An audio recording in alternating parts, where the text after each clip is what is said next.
Good morning and welcome to the second lesson of Journey and the Soul. Taking leave, our evolving relationship with the departed. And before we get into it, I have to thank our course sponsor. We have Lake Lawn Metairie Funeral Home and Cemeteries, who sponsored graciously and generously. They sponsored today's course, this week, 6-week course. So we thank them again for the sponsorship and for the ongoing relationship.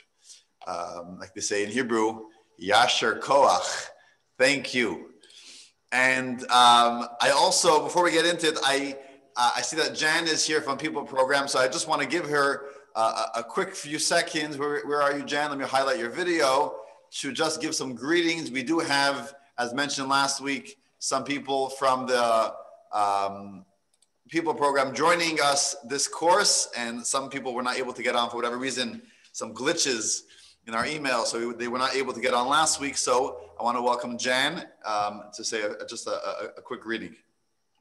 Thank you so much, Rabbi Mendel. It's been a pleasure speaking with you concerning People Program, and we are so grateful that you invited us into this wondrous discussion. It's certainly a mystery, but we can certainly discuss it and talk about it and gain more understanding. People Program is here to enrich the aging journey of persons 50 years and older, and we concentrate in 3 areas, which are body, mind, and spirit, and soul, and certainly this fits in. We are thrilled to participate, and thank you again, Rabbi Mendel, and I'm going to tune in for a little bit to hear what is being discussed, because I certainly can be enriched in many ways. So thank you very, very much. My pleasure. My pleasure. Thank you so much. Now, thank you everyone for their feedback. I got lots of feedback throughout the week. I appreciate it. Your texts, your emails, your comments. Please keep them coming throughout the week. It's always good to hear back from you. I hope all of you are actually receiving my emails. I know some of you, sometimes my emails go to spam. A nice Jewish email should not be in spam. So if you're not getting my emails, there was a follow-up email. It was called Recap and Recording. So we had last week's recording, we had a recap. We had this week's email with the inviting you to this week's class. So if you're not getting those emails, let me know. Check your junk mail, check your spam, and make sure that you're seeing these emails. What I'm going to do is I'm going to, I did not send out the, what's it called? The PDF for those of you who do not have for those of you who did not receive the actual book yet, I am going to post it right now in the chat for everyone. Oh, good. So you could follow. I'm also going to share the screen, but if you like to have it on your own computer, you have here a online textbook for lesson 2, so you could follow along with that. As always, any questions, etc., could post it in the chat. We will try to give a few minutes for that discussion as well. There was once a guy goes to the doctor for his general yearly checkup, and the doctor says, "Wow, you are in shape. You are healthy. For a 65-year-old, you look like a 35-year-old. What do you do? Is this something genetic? Is this in the family? How old was your father when he died?" And he says, "My father died? Who said my father died? He's 85 years old, and he goes skiing every winter for weeks on end. He goes surfing every summer. He's in good shape." He says, "Wow, at 85, he's still able to do all that. That's amazing. That's wonderful. When did his father die?" "His father? Who said his father died? He's 106, and you won't believe it. He plays tennis every day. He also goes skiing a few times a week in the winter months. He's in great shape. And in fact, he's actually getting married next week." He says, "Your grandfather at 106 years old wants to get married?" He said, "Did I say he wanted to? His father is forcing him." Okay. So there's longevity. We're talking about the eternity, of the soul, how we all live how the soul lives on, etc. Just to recap quickly what we spoke last week, we spoke about the the idea that our true reality is our soul, and our soul lives on, but not just in time, that it's just everlasting. There's no end to the soul, but the soul is intrinsically alive. It is beyond death. The concept of death and of birth doesn't apply to the soul. It's not something. It's like saying I can't feel a intellectual idea. It doesn't make any right. Death and soul don't go together. In today's discussion, and we said there's a lot to discuss. It's a fascinating discussion, and I hope I can get to everything. Some of the driving questions that we are going to discuss today in the next hour is, first of all, is death painful for the soul? Does the soul of the deceased retain an attachment to this world, to its body, to its loved ones, right? Is the soul off it goes to heaven, never looks back? Or does it have some type of relationship? Does it have some type of attachment to its body, to its loved ones, to this physical world? Why is burial, as opposed to cremation, so important in Jewish tradition? So these are some of the ideas that we hope to get to today.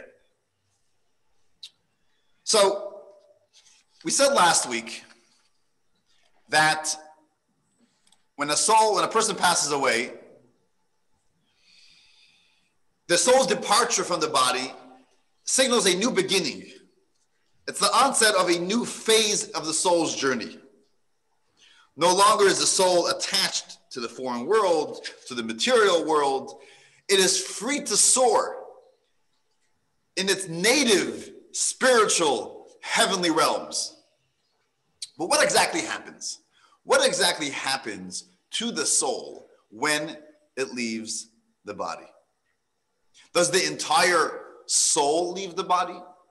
Does the soul in its entirety leave? Does some of the soul remain behind, connected to the guf, to the body? So in Torah, the Torah teaches us that there's actually many components to the soul. Actually 5 components to the soul. And we're not going to get into all of these components, but we're just briefly going to mention 2 out of the 5. And if you look on page 42, let me share the screen over here. You have figure 2.1. You have what's called the ruach, and you have what's called the nefesh. These are 2 components to each and every one of our souls. The ruach, which means a spirit, nefesh, which means a soul. It means a specific element, a component of our soul. The ruach is perhaps what we call our personality, our emotions, our thoughts, our aspirations, our ideas, our identity, right? Who we are. That's our ruach. Our nefesh is our biological soul. It's a soul that gives us the vitality that we need, that the body should function, that your brain, that the brain and the heart and the liver and the limbs, right? Everything should work. We need a soul. It gives us its energy. It's like the electricity. That is the nefesh. It's the biological life. The ruach is the emotional life, our personality life. When a person is alive, the ruach component is confined in and expressed through the nefesh. The nefesh component is obviously very confined because it is very limited to the function of the body. And the nefesh, our personality, is being expressed through our body. So when we have a relationship with someone, when we relate to another person, we are only able to relate to the way the ruach is being expressed through the person, through the body. We are not able to relate to the person, the essence of the person. The essence of the person is beyond, right? It's limitless. But we are only able to touch it through the device of the body, right? Think of, let's say you have an HD. You have an HD, today everything is high definition, right? And there's no end, the numbers are going up. I can't keep up with it, right? Higher definition and a higher definition. But what if we have an input which allows an HD view, but my device, I have an old BlackBerry. Who remembers BlackBerry, right? BlackBerry, right? It's the newest, smartphone. It's the oldest smartphone. And today we laugh at it. Oh, this is a little toy, right? It used to be, BlackBerry, I'm special. Look at my BlackBerry, right? The point is that if your device is limited, so no matter how much energy you have, it's only as good as the device. So the ruach, spirit, that component of our soul is confined, is limited to the device, to our body. So we don't know the person for who they truly are. In psychology today, there's what we call the real me. The real me is the way I am, and I don't care about what people think about me.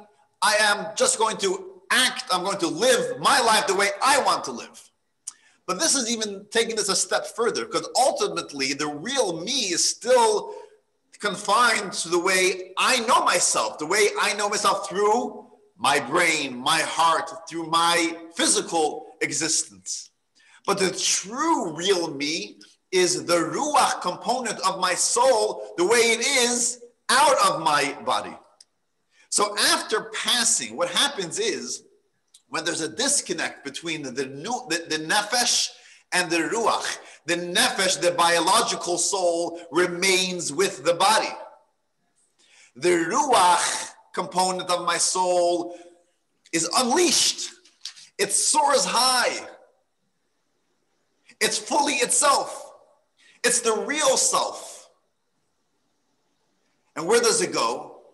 We say it goes to heaven. We don't mean heaven up there. Heaven isn't up, and heaven means spirituality. It's a spiritual world. It's everywhere. It's very present where I am.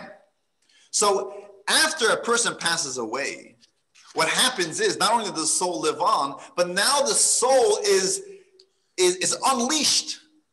Its fullest potential is now revealed. So the relationship that we can have now with this person, not only is it not diminished, it's actually strengthened. Because now this relationship is not limited to the device, but now it is the soul for itself. And that is why sometimes only after a person passes away, sometimes we feel their presence even stronger. Even from a distance, we feel like, oh, my loved one, my mother, my father, my sibling, my child, they're here with me. Because now it's not that they are across the sea, wherever they lived in their physical body, but now their soul, in its fullest, is present everywhere. Sometimes we have a greater appreciation for a person after they pass away. Obviously, because the fact that there's a void, the fact there's an absence, it causes a yearning, a greater yearning. But the spiritual root for this phenomenon may be the fact that a person's positive qualities are revealed and intensified at the moment of passing. And therefore, we have to relate to our loved ones based on where they are now. When a young child, when we have this when I pick up my little 2-year-old, what do? I give them a big hug and I play with them. I give them a juicy kiss, right? That's the way I deal with a 2-year-old. But I don't relate to my 9-year-old in the same way. Don't you dare kiss me, right? I'm 9 years old already. I'm a big girl, right? Of course, fine. Right? And then there's a 18-year-old, then there's a 50, right? We relate to people differently based on where they are at. Same is true after a person passes away. We have to relate to them for where they are now. And right now, we have to be spiritually in tune with their soul to have this relationship. And when we do, it is even greater and more intense than it is while they are alive.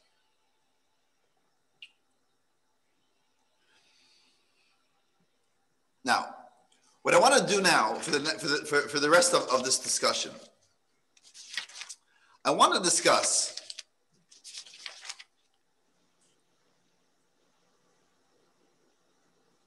the soul's departure. What happens to the soul? At the moment, or the moments after the departure. We'll talk about some of the Jewish traditions that surround the care of the body of the deceased, the interment, the burial, and we'll briefly talk about grave visitations. So,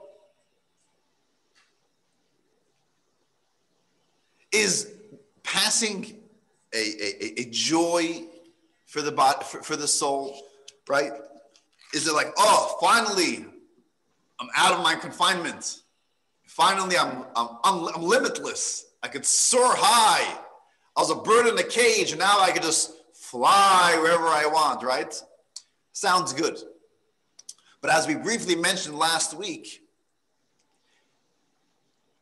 passing away, death is painful for the soul.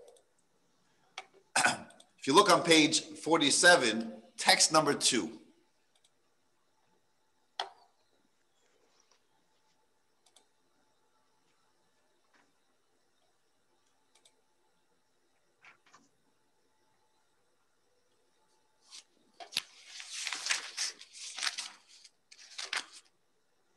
Here we are. I'm sorry, I'm trying to share the screen.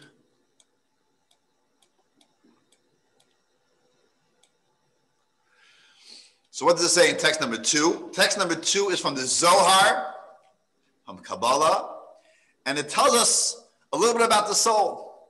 It gives us an insight. What does it say? Nothing is as hard for the soul as its separation from the body. Nothing is as hard for the soul as its separation from the body.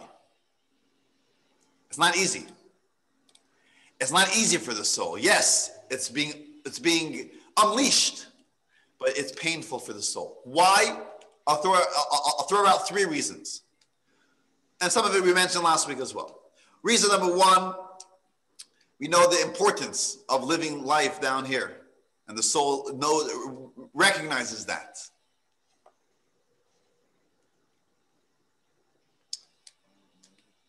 The soul, while it was here, reason number 2, while it's fulfilling its mission, the soul and body integrate. There's a seamless integration. Just as the soul influences the body and the world, so too the world and the body affect the soul. To a degree, the soul becomes attached to their earthly surroundings. And this fusion of body and soul is so seamless that the soul's departure from it is painful. It's painful because it became one with it. And we know any transition is always difficult. Transition is hard. Yes, I'm so excited. I'm finally going to high school. Finally, I'm going to college. I get packed up. I come to the dormitory. I'm so excited. And then what happens the next day? We're homesick. We're crying. We want a mommy. We want our daddy. Right? We want to go home. But you're so excited. Yes, but it takes time to get used to. Transition is hard. For the soul, becoming attached, they become one with the body. Now it loves the body. It doesn't want to leave. It's difficult to leave. There might be 2 opposites, spiritual, physical, but it's like maybe a couple who can't stop fighting and arguing, but they also can't live without each other. because they need each other. They become one. So although the body is limiting the soul, it is still very much connected with it. And because of that, it's like traumatic for it to leave the body. So that's why it's very difficult for the soul to leave the body. And you can see this on page 48.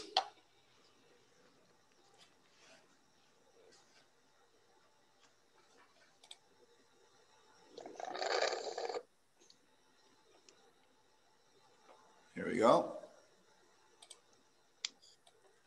There are these three other reasons why a soul experiences difficulties in parting from its soul. So we have all transitions, even necessary and positive ones, are hard. The soul can perform mitzvot only in this world. It mourns the loss of this opportunity. And finally, the soul and body bond over time and develop an attachment. Breaking an attachment is traumatic. So you may say that, okay, the moment the soul passes away, it shoots up to heaven. I'm finally out of it. But here's what happens to the soul. Here's what happens to the soul. And it's interesting because what do I know about the soul? I'm not a prophet. What do I know about the soul? I can't talk soul language. I never spoke to the soul. However, the Torah gives us some insight. And it tells us, it teaches us what happens to the soul after it passes from the body. So I want to read text 3. These are all short texts. Text 3, 4a, 4b, and 4c. And it talks about what happens to the soul. So we'll start with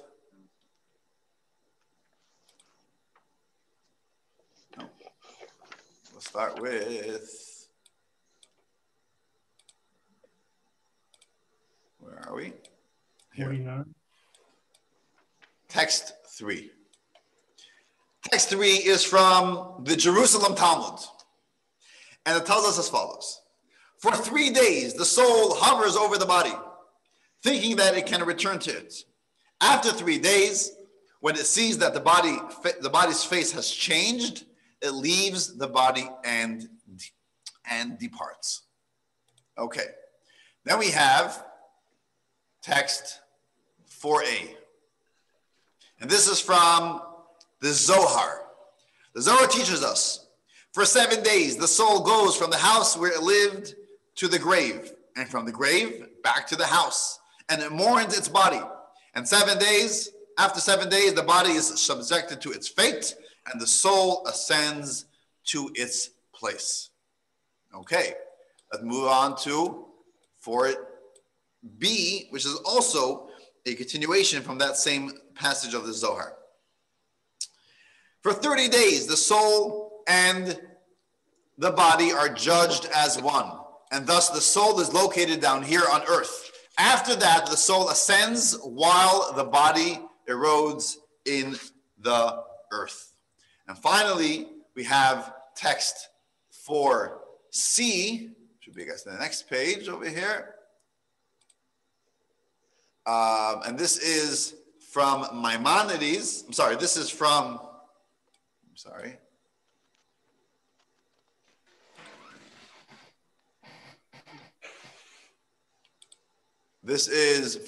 the Talmud, text 4c, and it reads as follows. For 12 months, the body still exists, and the soul ascends and descends. After 12 months, the body becomes null, and the soul rises and no longer returns. Okay, so we have text 3 and the 3 text of 4. Now, seemingly, what's going on over here? It seems like a total contradiction. First, you're telling me 3 days it takes for the soul to leave. Then you tell me 7 days. Then you say 30 days. Now we're saying 12 months.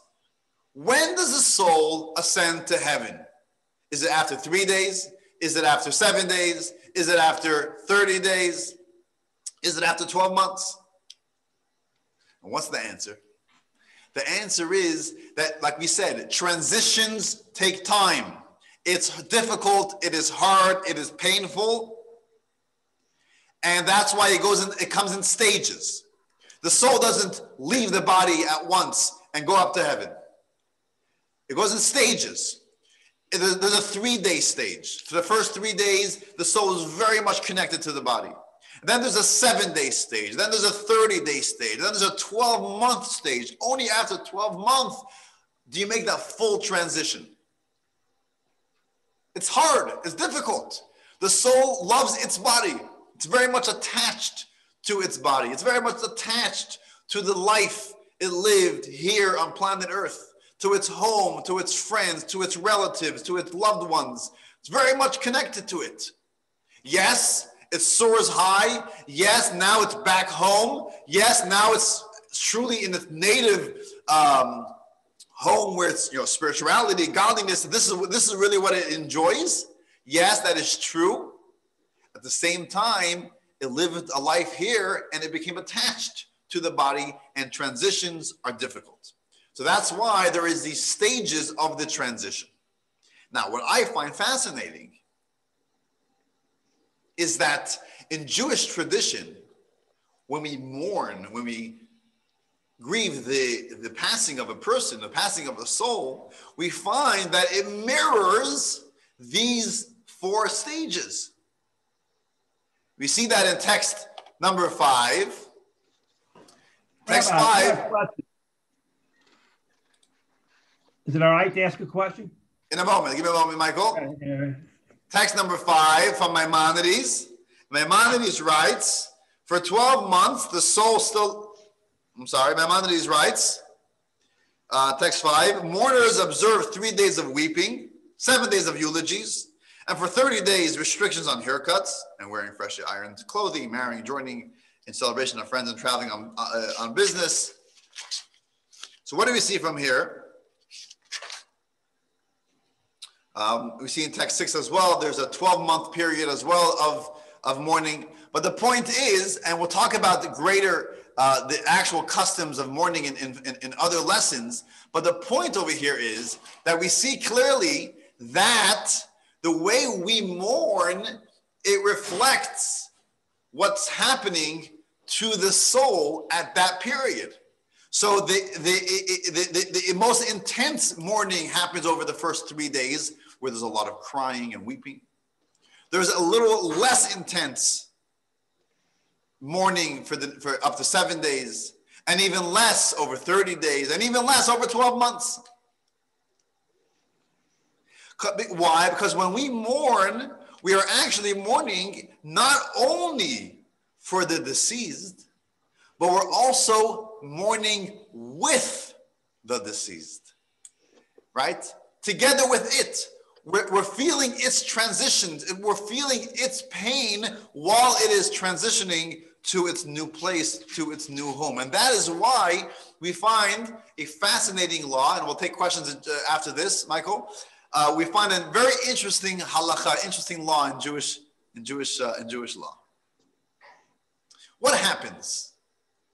Someone passes away without relatives, right? We've all probably been to a Shiva home or many Shiva homes. We have friends, we have relatives, perhaps we sat Shiva ourselves over the passing of a loved one. And people come, we schmooze, we talk. And again, we'll speak about this, the specifics in a later lesson. But why do we go? Why are we going to a Shiva home? We're going because we want to, we want to share empathy, or we want to share our, help the burden of the one sitting Shiva.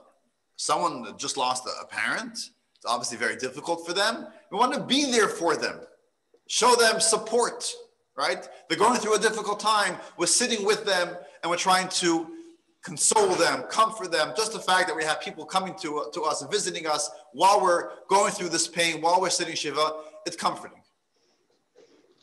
But let's take this a step deeper. Now we understand that there's actually greater depth to the concept of Shiva. And that is that when we are coming to a Shiva home, it's not only about comforting the relatives, but we're actually comforting the deceased, the soul of the deceased, because the soul is also having a difficult time. And we find this in text 7 with a very, very interesting halacha. And that is in regards to someone who passes away without relatives. And this happens all the time. As a rabbi, we get calls many times, whether it's people from our community or people that we don't know. They pass away, they have no children. They're childless, or perhaps none of the children are living over here or not alive with us. So we do the funeral. What about Shiva? Do we sit Shiva? I want to read together with you text 7 from Maimonides. Talks about what do we do for Shiva, for someone who passes away without mourners.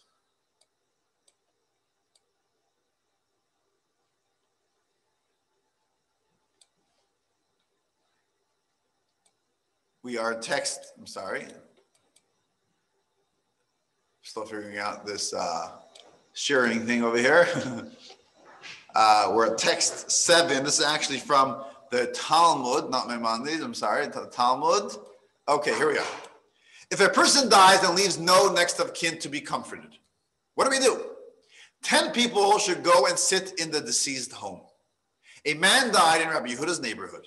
As there were no mourners to be comforted, Rabbi Yehuda assembled 10 people every day, and they sat in the deceased home. After 7 days, the dead man appeared to Rabbi Yehuda in a dream and said, "May your mind be at rest, for you have set my mind at rest." I think that's amazing. I think that's an amazing concept. There's no mourners. Why are we going to a Shiva home? Who are we comforting? Yes, going to a Shiva home is, of course, to express our support to the mourners. But there's an additional element over here. The additional is that we are sharing the pain of the soul. Imagine you have a child going through a difficult surgery, far away in a different country. You cannot be there in the surgery room. You can't be in the waiting room. You can't be there to hold their hand. You can't be there with them. What are you doing at home while your child going through this difficult surgery? You're not just reading a book, right? You're feeling the person's pain. You're thinking about them. Maybe you're saying some tehillim. You're doing some prayers. You're doing something, right? You're with them. And your child may feel that you are with them even from a distance. And that helps them, knowing that, oh, my mother is for sure thinking about me as I'm going through this difficult time. And the same is true with the soul. When the soul knows that maybe they have no loved one, they have no relative, they have no children who are sitting Shiva for them, but there's a community, there are other people who are sitting Shiva for me, because this helps this soul go through the painful transition that it must go through until it reaches its final state. And that is why I'll throw in an interesting halakha. If you have a half hour on your schedule, you're between meetings, you have a half hour, and you have a question. Rabbi, what do I do? I'm in a difficult dilemma. What do I do? I have 2 people to visit. I have a friend who is in the hospital, and I can visit them in the hospital. I have a friend who is sitting Shiva. I can make a Shiva call. I can't do both. What do I do? Which is more important? Maimonides tells us, which one's more important? If you can't do both, it's more important to make the Shiva call than to go to the hospital. Why? Because when you go to the hospital, you are comforting one person, the person who is ill.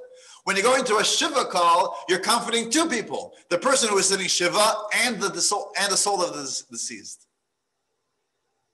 So it's a bigger mitzvah. So in other words, we are very much connected, in tuned with the soul, even after it passes away. Sitting Shiva is just one example of, it's not just about my pain. Of course we have pain, and that's one of the reasons for Shiva, of course. But in addition to that, it's also feeling connected to the neshama, to the soul. So just to wrap up this section of the class, we'll take some questions before we move on, is that we spoke about how our ruach, our true personality, our soul, that our element of our soul that isn't the biological soul, but the ruach of our neshama, that lives on the contrary, it's even stronger and more intense, if you will, after passing, and that is very much felt by those who are left behind. A stronger connection that we have to the deceased. The actual passing, the death for the soul is painful because transition is always painful. We spoke about the 4 stages of this transition, the 3-day, the 7-day, the 30-day, the 12-month. And we finished off that the idea of mourning is not just mourning our pain, but we're also mourning, sharing the pain of the soul. I'll open 3 minutes for questions, and then at the end, we'll have more time for questions, and you're more than welcome to keep me as long as you want. But here we'll just do a few brief questions ideally, which are really hard to move on without discussing these questions. Michael. Okay, so the last part of the when they depart the soul, it's 12 months. Why do we only say Kaddish for 11 months? Great question. Why only 11 months? We'll discuss it at a later class. The idea is, we'll leave it at that because it's a concept that I think it will take more than a minute to explain. But that's a good point. Yes, we say Kaddish for 11 months as is the custom, although this stage of transition is generally considered 12 months. Any other questions? Yes. Why 10 people? Why 10 people? Great question. So in Judaism, Jewish tradition, there's this idea of a minyan. When we have a quorum, when we have 10 people coming together, that is when we can say certain prayers in Jewish tradition, like the Kaddish and things like that, are only said when we have 10 people coming together. We don't say it if we have less than that. Great question. I don't know your name. It says flyer tablet. I don't know who I'm talking to. That's Ann Jewell. Ann Jewell. Okay, Ann. Right. Yes. What is the Zohar? The Zohar is the seminal work of Kabbalah written by the Rabbi Shimon Bar Yochai, and he wrote a few volumes of the esoteric, the mystical understanding of the Torah, something which was passed down through generations, going back to Adam and Eve, but it was written for the first time in his time through the works of the Zohar. Anona, yes, you're muted, so we can't hear you. Anona, you're muted.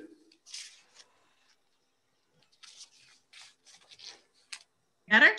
Yeah. Okay. After 12 months, the soul ascends to heaven. Does that mean that the soul does not visit us any longer? Does not come down and visit us any longer? Great question. So the soul, when you say come down, what do you mean come down, right? Heaven isn't up there, like how far away from us, how many miles away is heaven? There's no physical space to heaven, right? Heaven is a spiritual reality. It's very much present, right? Heaven is here, right? It's not physically limited to any space, but that's what heaven is. So on the contrary, once a person isn't limited to their physical presence in the physical body, so they are, where are they? They're everywhere. They're in your home. Heaven is not limited to any specific space. Thank you. Yeah, one last question. Okay, it says in the first 30 days, the soul and body are judged as one. How can the body be judged? We'll have to get to that. Okay, yeah. Jill is asking, what does it mean that the soul and body are judged? How do you judge a body, right? The body is just a device, right? We judge the person. Great question. We'll leave it for now. Before we go on, I want to share a video that brings out some of these ideas of how we can have a strong relationship with with our loved ones after they pass away. Let me see if this is going to work. I hope this works well.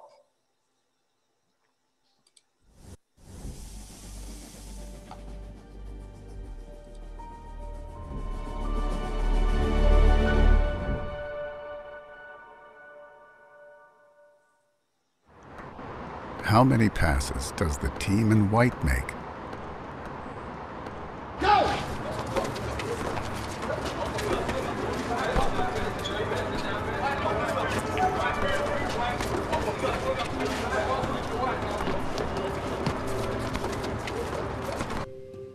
The answer is 13. But did you see the moonwalking bear?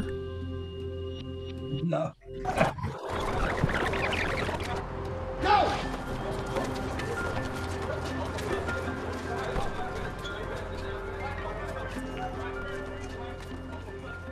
That's what psychologists call inattentional blindness.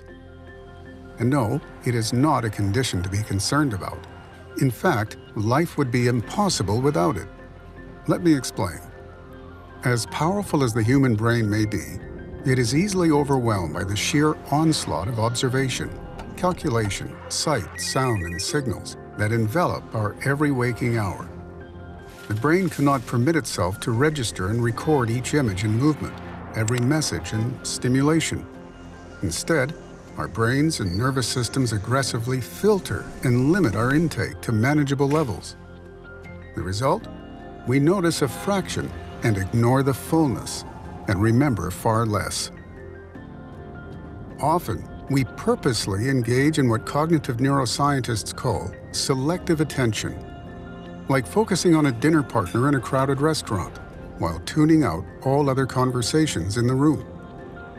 Now imagine that you had the ability to absorb everything around you, to absorb, comprehend, and recall all the details, and fetch every memory at will, without being overwhelmed. That is the incredible experience of the human soul, once it detaches from the body at the close of a lifetime. Unshackled from the frailties of a nervous system, unrestricted by networks of neurons, it is unbelievably free and powerfully present. It is free to absorb truths that mortal minds cannot contain, present to delight in the divine radiance that courses through the cosmos, to bask in divine understanding that supersedes human senses, but is savored by the newly liberated soul.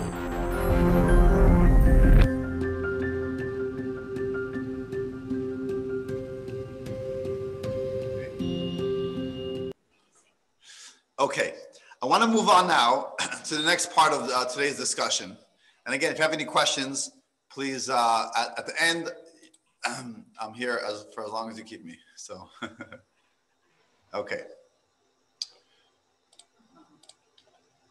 So let me talk a little bit about the body. We spoke a lot about the soul.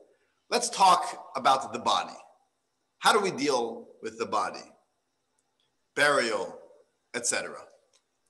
You know, they say when Louis was younger, he hated going to weddings because every time he went to a wedding, his uncles and aunts always, giggled with him. They pinched him on the cheek and said, "Louis, you're next." Well, they stopped telling that to him when he would tell that to them at funerals. Okay, so we'll talk about funerals, etc. How do we handle the body? Okay, so let's talk about a funeral, right? I'm sure many of you have been to funerals before. And when we go to a funeral, there's kind of two parts to the funeral. There's the beginning, there's the ceremony, there's the service, whether it's a religious service or a non-religious service. There are the eulogies, the family's talks, right? That's where I would say most people attend. They sit down, whether it's indoors, whether it's outdoors, and they listen to the person's life. They hear about the person, right? Very important. But then there's the second part of the funeral, which was the actual funeral, the actual escorting the body, the burial. And unfortunately, I would say, from a Jewish perspective, many people come for the first half and they leave for the second half. Oh, to the cemetery? I should go all the way to the cemetery? I don't have time for this, right? Only the close family goes to the cemetery.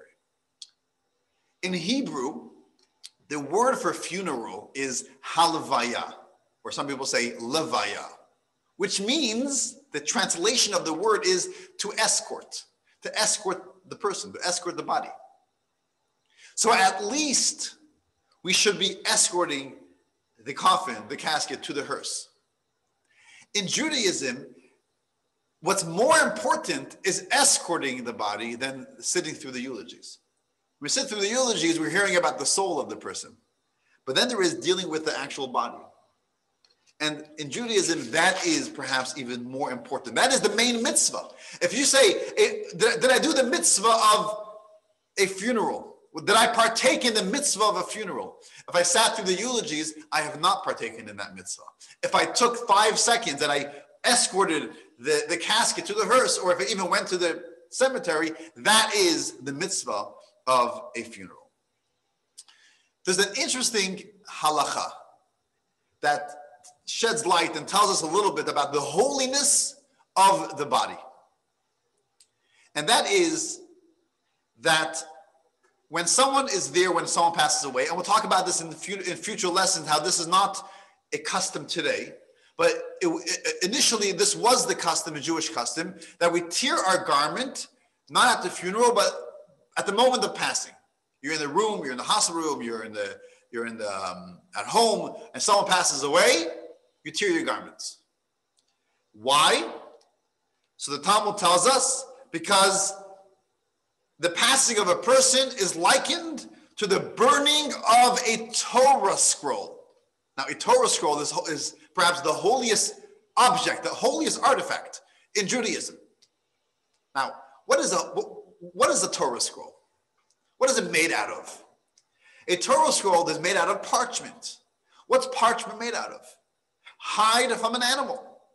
It's leather. This same hide could become my shoes. It become a belt. It can be made into anything.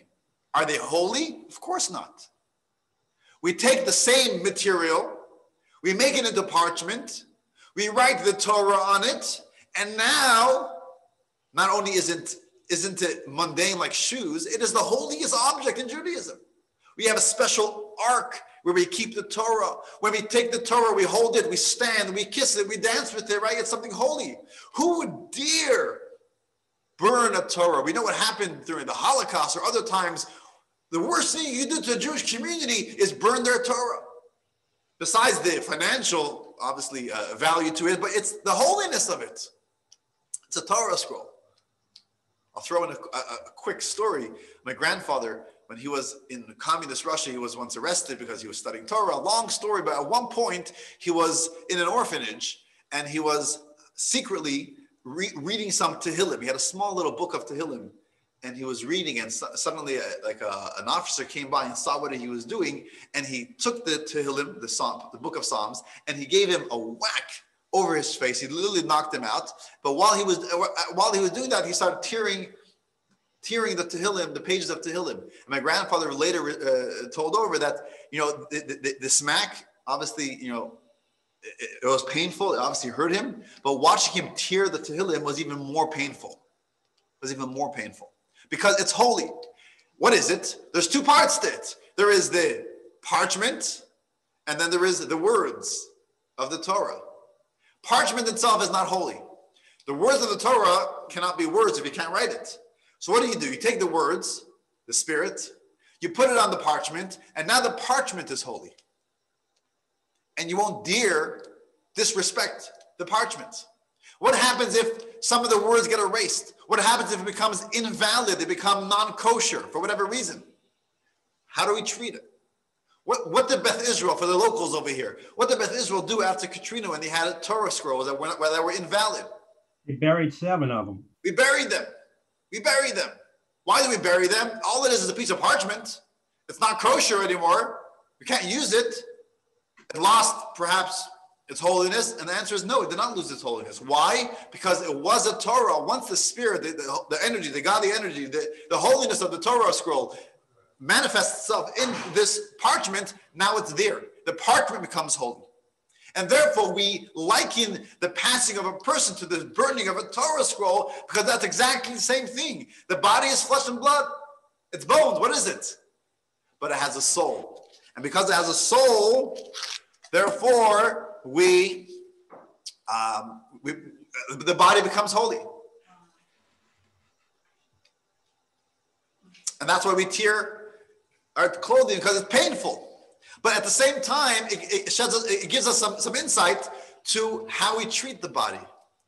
Even after the soul departs from the body, We treat the body as we would treat a Torah scroll, with sensitivity, with holiness. Some of you may be aware that there is something called a Chevra Kadisha, which literally means a holy society, a burial society. Locally here in New Orleans, we have a burial society. And these are a group of men and women who deal with the body after a person passes away. And they treat them with sensitivity. They wash the body. There's no casual conversations while they're doing that. The private areas are always covered unless they're actually cleaning those areas, but it's always covered. We never place the person face down. We treat them with holiness. At the funeral, we ask forgiveness from the body in case we, for whatever, somehow by mistake, we treated you with lack of the proper respect. We ask for forgiveness. We don't treat them just like, an inanimate, flesh and blood. No, it's a person's body. It's like a Torah scroll. And this is what we call tahara. I'm not sure if anyone from the funeral homes are here today. We have a good relationship with the funeral homes over here. And this is something that is done, a tahara, how we lovingly wash the body, prepare the body for returning it to God. In some places, in some cities, there are cemeteries, Jewish cemeteries, that won't allow a burial without the tahara. Here in New Orleans, some do require it, some do not require it. But I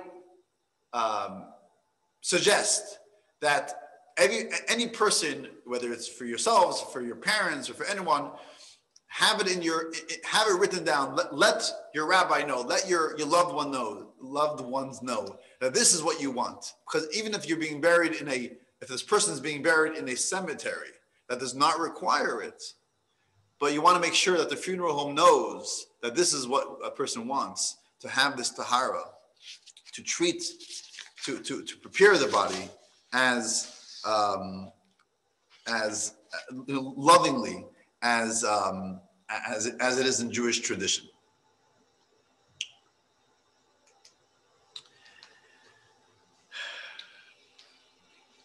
Every part of the body is considered holy. We bury sheets that have blood in it. We bury any fluid, any skin, any bone fragment, any tissue, anything that is part of the body. Everything is buried together, and it's not always easy. Talking about people who were killed in a car accident, people who were killed in a plane accident, people who were killed by a terrorist attack, a suicide bomber, right? It's not easy. In Israel, actually, there's a whole organization. It's called Zaka. It's an Orthodox organization that after a terrorist attack, thank God there hasn't been many recently, they go and they find all the body parts and they bury it. They try to identify, sometimes more than one person. Because every limb is considered holy. Autopsies are also something where if it's not directly going to save another life, we try as much as possible to refrain from doing an autopsy. Sometimes autopsy is just for data. We need data, right? It's just good for us. No, if it's not that important, especially for in Jewish tradition, we try to refrain from having from doing an autopsy. Let's move on to the next stage. So the person passes away. We know that the body is treated with holiness. Every part of the body has to be buried. We don't disrespect the body in any way. It's like a Torah scroll. And then comes burial. In Jewish tradition, there's a strong emphasis on burial. The same way the soul returns to heaven, returns to God, so too our body has to return to God. How is that done? Our bodies, Adam and Eve, the original human beings, the first human beings were created from the dust of the earth, and they had to be returned to the dust of the earth. That is the way we return our body to God. Our body is not ours. We are a custodian. We have to treat our body as if we're borrowing from someone else. It's not ours. God gives us our body for many years, 100 years, 120 years, right? We shall all live long.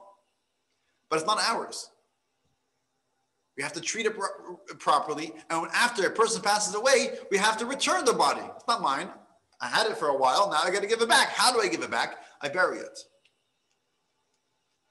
And that's why Judaism puts a strong emphasis on burial. And we find this in history.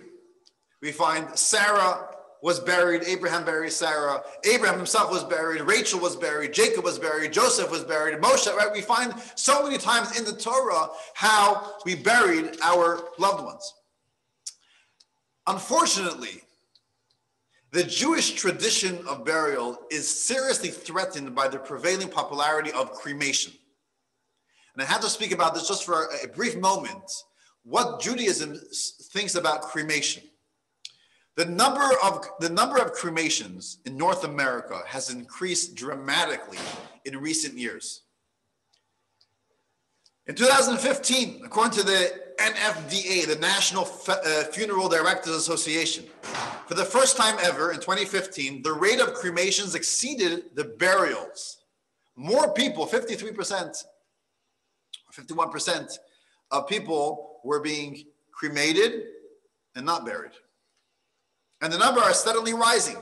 And obviously, we don't know how many Jewish people are from this number, but I'm sure many Jews as well. And cremation is something which the Torah does not allow. The Torah says the body isn't ours. We have to return it to God. We have to put it where He wants us to put it. We have to bury. Now, perhaps some people cremate out of a lack of, they don't know. They don't know that Judaism does not allow cremation. Okay, so we got to educate ourselves. We got to educate others. Some may argue financially, I can't afford a burial. We had a situation here in the community, and I think Michael knows who I'm talking about, where someone passed away and the family said, we can't afford a burial. We can't afford a funeral. And we stepped in and we said, you know what? We'll make it happen. I know in our community, the funeral homes are extremely generous, and they won't turn down a Jewish family. With the JFS and with Chabad and other organizations, any Jew who wants a Jewish funeral, Jewish burial, it could happen. Finances shouldn't stand in the way. This is something which is eternal, which is forever, right? So we got to make sure it happens. It's not a waste of money. If it's important, it's not a waste of money, right? Some people are spending $25,000, $100,000 on a wedding. It's not a waste of money because it's important to you. If something's important to you, it's not a waste of money. Today, it's very common to have green funerals, natural burials, green burials. In Judaism, the coffin, the casket that we use has to be made out of wood. And not only wood, it has to be completely wood. No metal at all, no plastic at all. Everything is biodegradable. We use shrouds, right? Everything is biodegradable. It's completely natural. And this is something which Judaism puts a strong emphasis on. Because ultimately, our bodies don't belong to us. We also know that our bodies will be resurrected in the time of the Messiah, Techiyas HaMesim, the resurrection of the dead. So we have to treat the body with that belief that it's not ours. We got to listen to God. And one day, our loved one will stand up, will be resurrected in the time of the Messiah.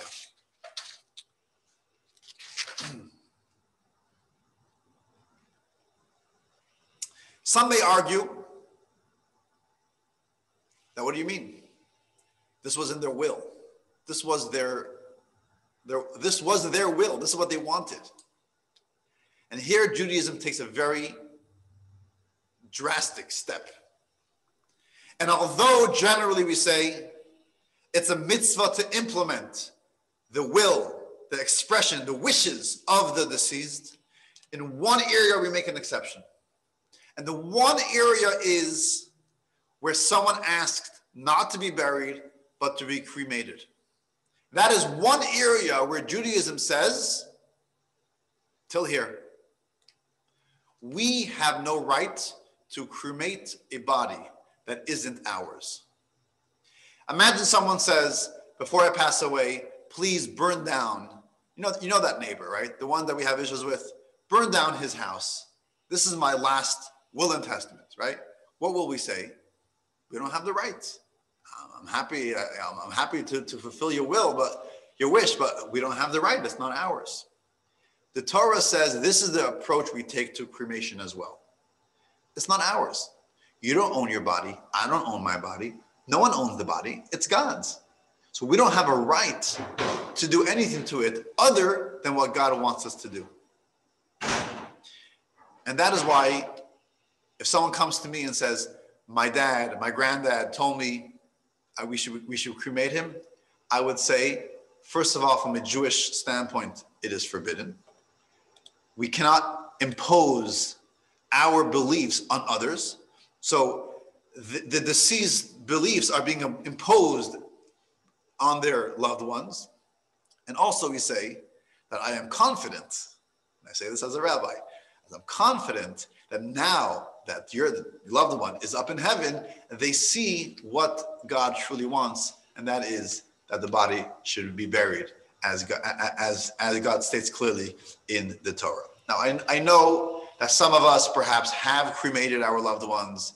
We have cremated our parents or our grandparents, and it was done already. And if it was done, right? And sometimes it was done out of a lack of knowledge.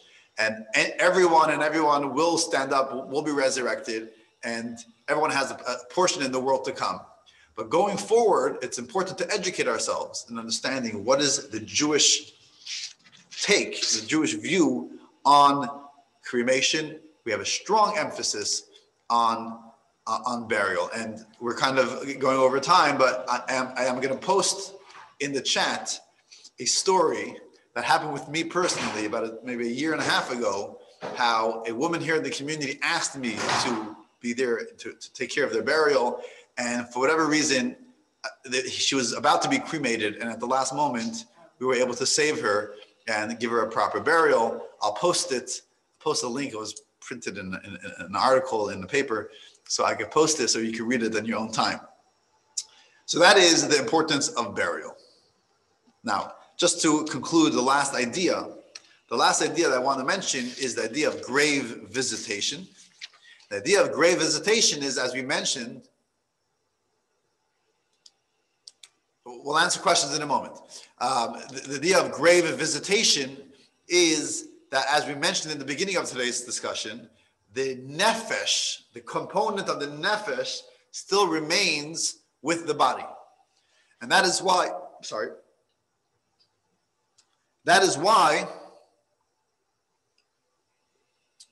when we go to the grave to pray, we are connecting. The soul is present. This component of the soul, the nefesh component, the biological life soul, still remains with the body. And this biological life, the nefesh, is somewhat connected to the other parts of the soul, to the ruach, and even above.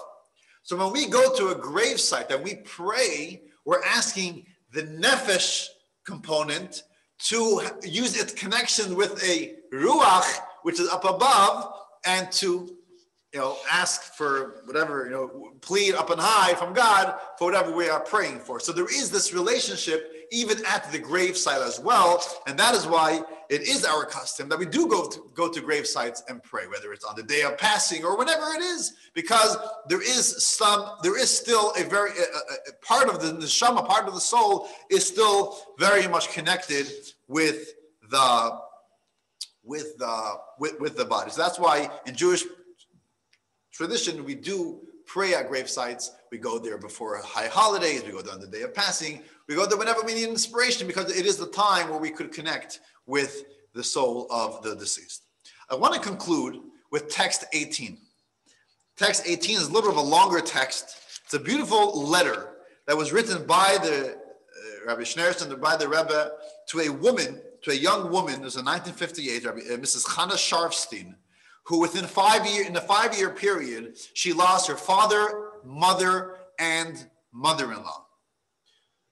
unfortunately, during the time of Corona, I know personally people who also have lost numerous relatives. I have actually a cousin who lost a brother, a mother, and mother-in-law, all within a few months due to Corona. So it's very real to me. I'll read this text. Let me find it here online. Is this it? I believe. Yeah, this is it. So this is text 13. No, text 13. 18.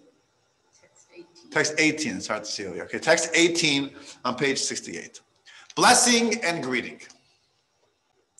I received your undated letter in which you write about your emotional upset in connection with the passing of your mother and the questions which are troubling you in this connection, involving also questions in regard to the passing of your father. Peace upon them. Another fundamental point to remember, which has a direct bearing on your letter, is that all believers in God believe also in the survival of the soul. Actually, this principle has even been discovered in this physical world, where science now holds as an absolute truth that nothing in the physical world can be absolutely destroyed. How much more so in the spiritual world, especially in the case of the soul, which is in no way can be affected by the death and disintegration of the physical body. It would be silly and illogical to assume that because a certain organ of the body ceases to function, affecting other physical organs of the body, the spiritual soul would also be affected thereby. The truth is that when the physical body ceases to function, the soul continues its existence, not only as before, but even as on a higher level, in as much as it is no longer handicapped by the restraints of the physical frame. Thirdly, the attachment of children to their parents and the general attachment between close relatives during life on this earth is surely not a physical attachment by the respective physical bodies of the relatives. Essentially, the attachment is a spiritual one, due to the spiritual affinity between those concerned and the quality of the soul, including such spiritual things as character, kindness, goodness, etc., all of which are attributed to the soul and not of the body.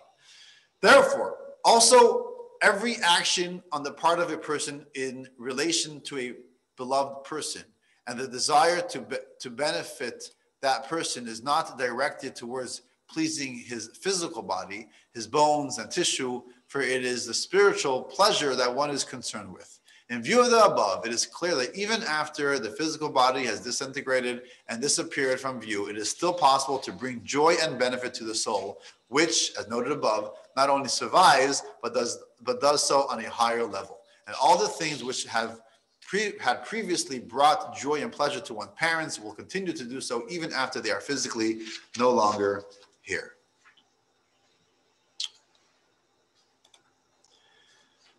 So that concludes today's discussion. We spoke about what happens to the soul, the stages of its departure, the relationship we have with it afterwards. We spoke about the holiness of the body, how we treat the body. We spoke about the importance of burial, and we spoke about that even afterwards we have the grave visitation. We could have this relationship with them and pray for at their grave, etc. Next week we will discuss the idea of bereavement, grief, mourning from a Jewish perspective. I want to answer some questions over here, and I also want to post that article. Give me a second. So let me go back to where we are before. I'm sorry if I'm taking, what is mitzvah? Mitzvahs are good deeds. Exactly. Thank you, Dagmar. Does it have to be 10 people? Have we spoken this already? In Catholic Church, you can cremate as long as ashes are buried in grave. What about this burial of ashes? So again, in Judaism, it's not about the burial of ashes, it's the burial of the body. So it's the act of cremation which is prohibited. So in traditional Judaism, we don't cremate, and even if we do, we don't bury ashes.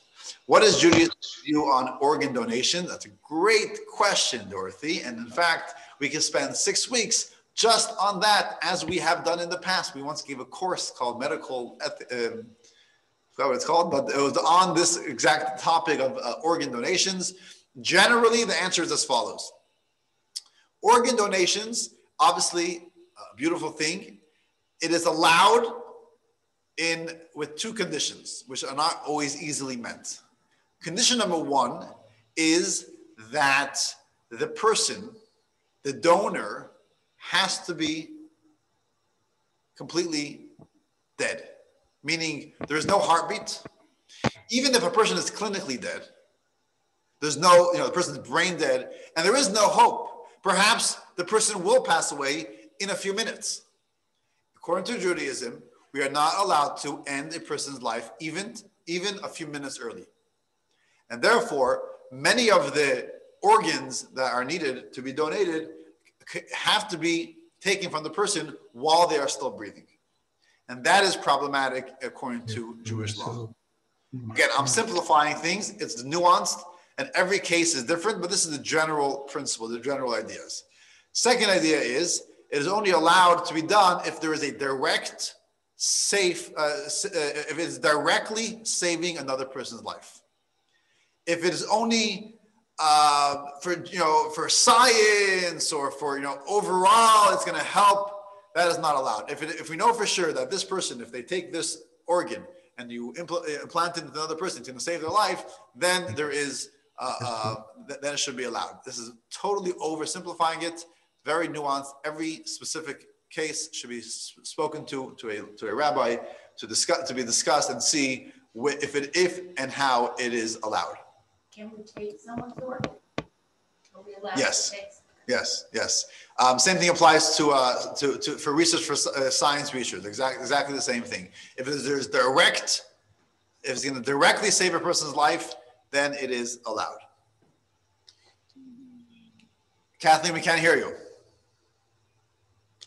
You don't know if it's going to affect somebody's life after their organs are given. I mean, we don't know where they'll go. I mean, they could save somebody's life. Right. That's why I said that's why I said every case has to be discussed separately. Exactly what exactly is being done with it, but that is a general idea.